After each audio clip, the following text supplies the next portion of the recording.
एक पेड़ के निस्वार्थ प्रेम की कहानी। एक गांव में श्याम नाम का एक बच्चा रहता था। श्याम ना पढ़ने में अच्छा था, नहीं खेलकूद में। वो एक अंतर्मुखी लड़का था, इसलिए उसके ना गांव में कोई मित्र थे ना ही स्कूल में। जब इंसानों को इंसान दोस्त नहीं मिलते हैं तो वह या तो निर्जीव वस्तुओं से दोस्ती कर लेता है या तो पशु पक्षी या पेड़ों से। श्याम के घर के सामने एक आम का पेड़ था। श्याम अपना खाली समय इस आम के पेड़ की छाया में बिताने लगा। श्याम या तो स्कूल में होता या तो इस पेड़ के पास। पेड़ के साथ खेलता था, उस पर चढ़ता था, वही उसकी छाया में आराम करता और वही सो जाता था। श्याम उस पेड़ को इतना पसंद करता था कि वह अपने मन की सारी बातें अब उस पेड़ को बताने लगा था।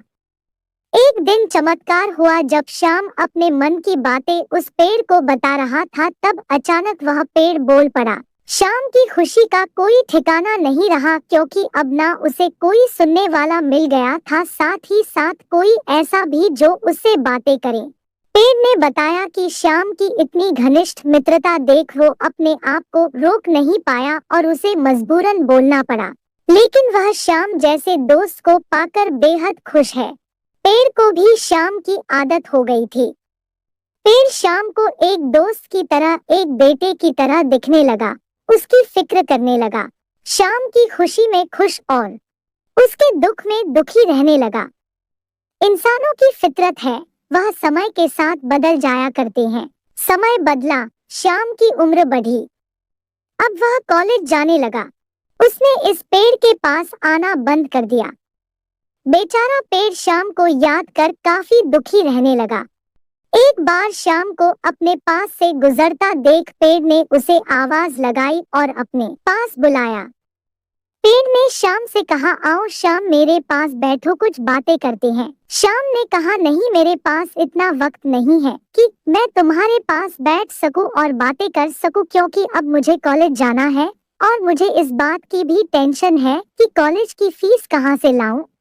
श्याम की बातें सुन और उसको टेंशन में देखकर पेड़ बोला, देखो, मेरे पास पैसे तो नहीं है, मगर हाँ, अगर मेरे फल बेचकर तुम्हें कुछ मदद होती हो तो मेरे सारे फल तोड़ कर ले जाओ। श्याम को पेड़ का सुझाव पसंद आया।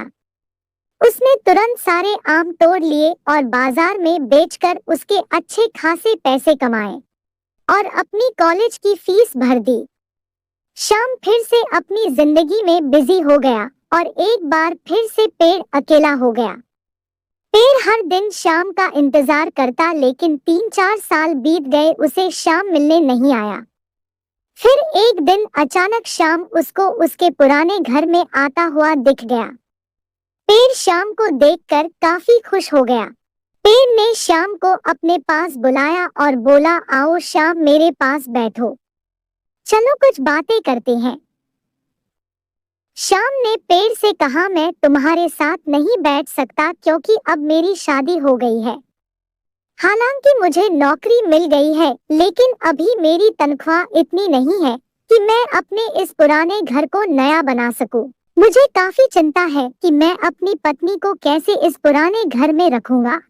श्याम को चिंता में देख फिर से पेड़ का दिल पिघल गया। पेड़ ने श्याम से कहा, तुम मेरी सारी डालियां काट कर अपने घर को नया बना लो, इससे तुम्हारी समस्या सुलझ जाएगी।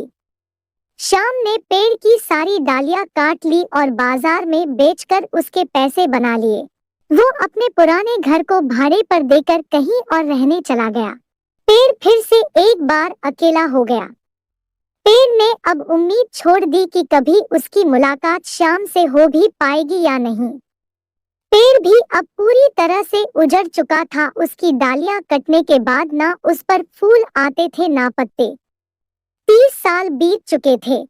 फिर एक दिन पेड़ ने एक झुके हुए लकड़ी के सहारे चलते एक बूढ़े आदमी को अपने पास आते देखा। पेड़ ने ध्यान से देखा और उस आदमी को पहचान लिया। वह कोई और नहीं, श्याम था।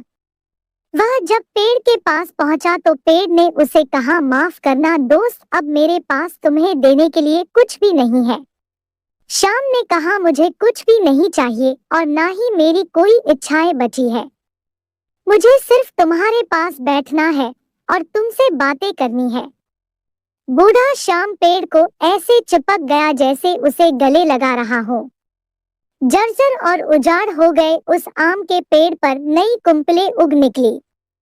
दोस्तों, अगर पेड़ पौधे और जानवर बोलते तो बिल्कुल वह इस पेड़ की तरह होते, सच्चे, वफादार और निस्वार्थ।